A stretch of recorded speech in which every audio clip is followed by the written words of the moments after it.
नमस्कार मित्रांनो, गव्हर्नमेंट जॉबलेटमध्ये आपले स्वागत आहे. मित्रांनो, आज आपण कल्याण डोंबिवली महानगरपालिका भरती 2024 विषयी माहिती घेणार आहोत.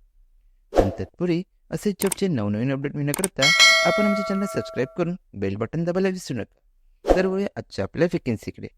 मित्रांनो, कल्याण डोंबिवली महानगरपालिका म्हणजेच KDMC यांनी वैद्यकीय अधिकारी आणि बहुउद्देशीय कामगार पुरुष पदासाठी एकूण 142 रिक्त जागांची घोषणा केलेली आहे. यामध्ये वैद्यकीय अधिकारी पदासाठी 67 रिक्त जागा, तर बहुउद्देशीय कामगार पुरुष पदासाठी 75 रिक्त जागांची घोषणा केलेली आहे. नोकरीचे ठिकाण कल्याण डोंबिवली येथे आहे. वेतनचे पाहूया. वैद्यकीय अधिकारी पदासाठी दरमहा रुपये 40,000 ते 60,000 पर्यंत वेतन मिळणार आहे, तर बहुउद्देशीय कामगार पुरुष पदासाठी दरमहा रुपये 18,000 वेतन मिळणार आहे.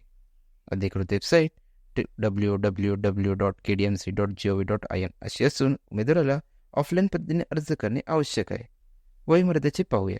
वैद्यकीय अधिकारी पदासाठी 38 ते 70 वर्षापर्यंत वयोमर्यादा ठरवण्यात आलेली आहे, तर बहुउद्देशीय कामगार पुरुष पदासाठी 38 ते 43 वर्षे वयोमर्यादा आहे. शैक्षणिक पात्रतेचे पाहूया. वैद्यकीय अधिकारी पदासाठी उमेदवाराला MBBS किंवा BMS पदवी परीक्षा असणे आवश्यक आहे, तर बहुउद्देशीय कामगार पुरुष पदासाठी उमेदवाराला पॅरामेडिकल बेसिक ट्रेनिंग कोर्स किंवा सॅनिटरी इन्स्पेक्टर कोर्ससह विज्ञान विषयात 12वी परीक्षा पास असणे आवश्यक आहे. निवड प्रक्रियेसाठी उमेदवाराला मुलाखतीला सामोरे जावे लागणार आहे. उमेदवाराला आपल्या ऑफलाईन अर्जासह आणि सर्व आवश्यक कागदपत्रांसह आचार्य अत्रे रंगमंदिर, कॉन्फरन्स हॉल, पहिला मजला, कैलासवासी शंकरराव झुंजारराव संकुल, सुभाष मैदानजवळ, शंकरराव चौक, कल्याण पश्चिम, तालुका कल्याण, जिल्हा ठाणे येथे मुलाखतीसाठी हजर राहावे लागणार आहे.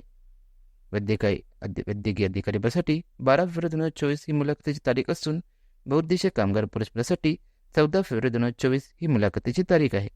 तरी इच्छुक आणि पात्र उमेदवारांनी डिस्क्रिप्शनमधील लिंकवर क्लिक करून पूर्ण जाहिरात असून मगच अर्ज करावा ही विनंती. धन्यवाद.